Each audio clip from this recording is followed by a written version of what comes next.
इस वीडियो में application of integrals का हम ये क्वेश्चन बनाने जा रहे हैं। Find the area of the region bounded by the two parabolas y equal to x square and y square equal to x.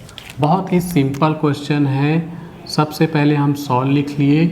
Given parabola, तो जो पैराबोलास हैं, एक तो y equal to x square है, ठीक, तो y equal to x square ये first parabola है। दूसरा है y square equal to x, ये सेकंड है। इसको थोड़ा सा हम चेंज कर लेंगे तो y equal to under root x, ये दूसरा पैराबोला है। ठीक, अब थोड़ा पैराबोला के बारे में समझ जाते हैं। तो पैराबोला कई टाइप के होते हैं। एक होता है y square equal to 4ax, तो इसका जो डायग्राम बनता है कुछ इस टाइप से, ठीक, ये स्टैंडर्ड फॉर्म है। एक होता है x square equal to 4ay, तो इसका डायग्राम बनता है कुछ इस टाइप से। और भी दो होते हैं जो यहाँ काम नहीं आने वाले। Y square equal to -4ax जो होता है उसका डायग्राम बनता है कुछ ऐसे, और x square equal to -4ay होता है तो उसका डायग्राम बनता है कुछ ऐसे। तो यहाँ पर y equal to x square बोले तो x square equal to y, ये इस फॉर्म में है, ठीक, और y square equal to 4ax बोले तो y square equal to x. ध्यान दें, ये जो है इस फॉर्म में y square equal to 4ax, यहाँ 4a की वैल्यू 1 है, तो y square equal to 4ax के फॉर्म में ये है, x square equal to y के फॉर्म में ये है। ये दोनों का कोई यूज़ नहीं, इसको मिटा देते हैं। तो जब हम इनका डायग्राम बनाएंगे तो ये ले लिया हमने y एक्सिस, ये ले लिया x एक्सिस, और एक पैराबोला हमारा ये है और दूसरा पैराबोला हमारा ये है, ठीक, ये पैराबोला हो गया, ये पैराबोला हो गया। इस पैराबोला का जो नाम है, ये वाला जो है, ये y square equal to 4ax, y square equal to x है, यहाँ y square equal to x है, और ये x square equal to y है, ठीक, ये x square equal to y बोलो या y equal to x square बोलो। तो हमको इन दोनों के बीच का बाउंडेड एरिया निकालना है, ये वाला एरिया फाइंड करना है, जिसको मैं सेलेक्ट कर दे रहा हूँ ये कुछ इस टाइप से, ठीक। तो हमें ये पॉइंट निकालना पड़ेगा कि ये जो पैराबोला है ये कहाँ कहाँ मिल रहा है। एक तो ओरिजिन पे मिल रहा है 0 0, दूसरा ये किस पॉइंट पे मिल रहा है, किस पॉइंट पे मिल रहा है, इसके लिए हम रफ में जाएंगे और रफ में इन दोनों इक्वेशन को सॉल्व करेंगे। तो देखो हमारे पास है y equal to x square और x equal to y square, ठीक, ध्यान दे कंफ्यूज नहीं होना है। y equal to x square मैंने ये लिया और x के जगह मैं रख दूंगा वाई स्क्वायर। दूसरा इक्वेशन क्या है, x equal to y square, तो x के जगह मैं वाई स्क्वायर लिख दिया, ये स्क्वायर वैसे ही है, ठीक, कंफ्यूज नहीं होना है। y equal to x square, फिर x के जगह वाई स्क्वायर लिख दिया। अब ये हो जाएगा y इक्वल टू वाई की पावर में 4, इस y को उधर ट्रांसफ़र कर दो तो 0 इक्वल टू वाई की पावर 4 माइनस वाई। इन दोनों से y कॉमन निकाल लेंगे तो y कॉमन निकालने पर y की पावर 3 माइनस 1 इक्वल टू 0।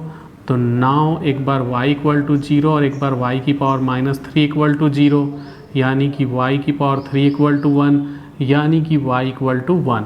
तो ये 0 आ रहा है, y की वैल्यू एक बार 0 आ रही है और एक बार 1 आ रही है।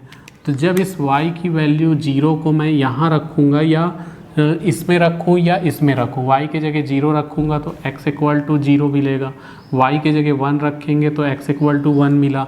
तो जो इसके कोऑर्डिनेट है, एक 0 0 है, वो तो पहले ही पता चल चुका था, और एक और कोऑर्डिनेट है ये 1 1 है, ठीक। इन दोनों को आपस में जब हम सॉल्व किए तो हमारे पास y की दो वैल्यू आई, y equal to 0, y equal to 1, y equal to 0 या y इक्वल टू 1 जब हम इस इक्वेशन या इस इक्वेशन में रखेंगे तो y की वैल्यू 0 रखने पर x की वैल्यू 0, y की वैल्यू 1 रखने पर x की वैल्यू 1।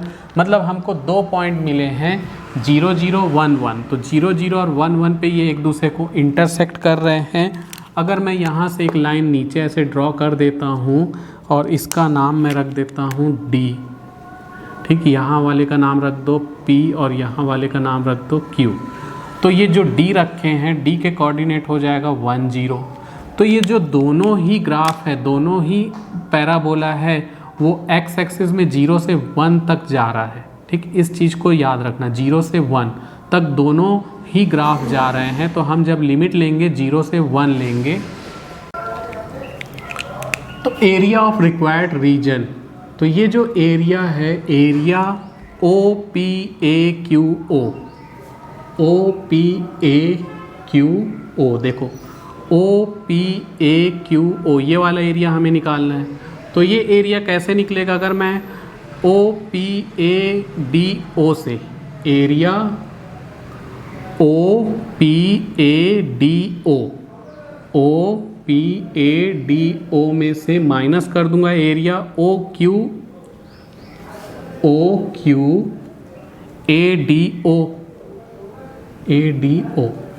तो क्या कर रहे हैं?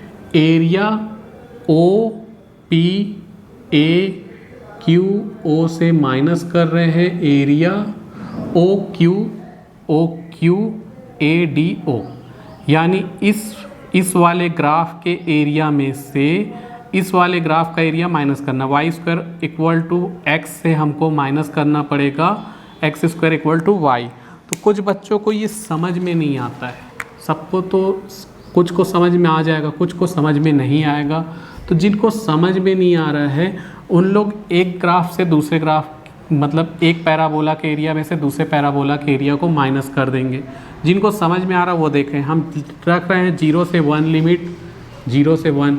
इस एरिया के लिए हमको ये वाला लेना पड़ेगा, y square equal to x, y square equal to x, यानी ये वाला, यानी कि वाई सेकंड वाला लेना है, dx माइनस 0 से 1 y फर्स्ट वाला पैराबोला। कुछ बच्चों को नहीं समझ में आएगा कि यहाँ सेकंड पहले लेना है कि फर्स्ट पहले लेना है। देखो ये फर्स्ट पैराबोला है, ये सेकंड पैराबोला है। सेकंड पैराबोला का डायग्राम ये है, तो इसके एरिया में से मैं इसका ये नीचे वाला एरिया माइनस कर रहा हूँ। किसका? ये कौन सा वाला है? X square equal to y, ये फर्स्ट वाला, ये फर्स्ट वाले पैराबोला को माइनस कर रहा हूँ। कुछ स्टूडेंट को नहीं समझ में आएगा तो वो एक पैराबोला के एरिया में से दूसरे पैराबोला को माइनस कर लेना, सॉल्व करना, आंसर या तो पॉजिटिव आएगा या निगेटिव आया। निगेटिव आया तो निगेटिव को मत रखना, ब्रैकेट में लिख देना कि एरिया क्या होता है, हमेशा पॉजिटिव होता है, उतना लिख करके पॉजिटिव ही लेना।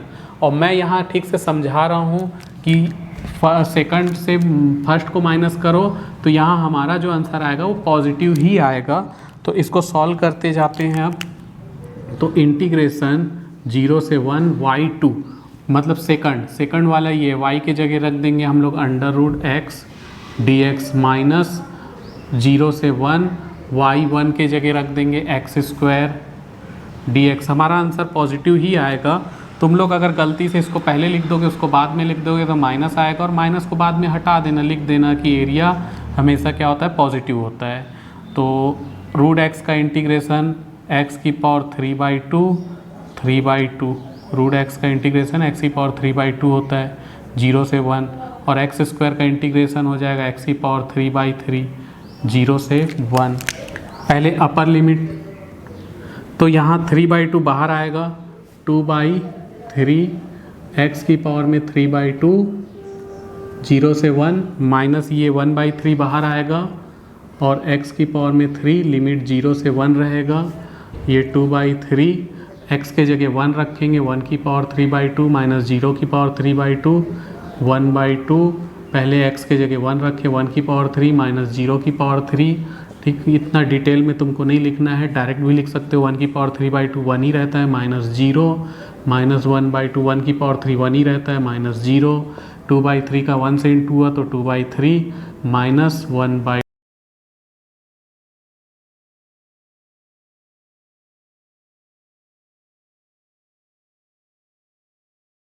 square unit. This is answer.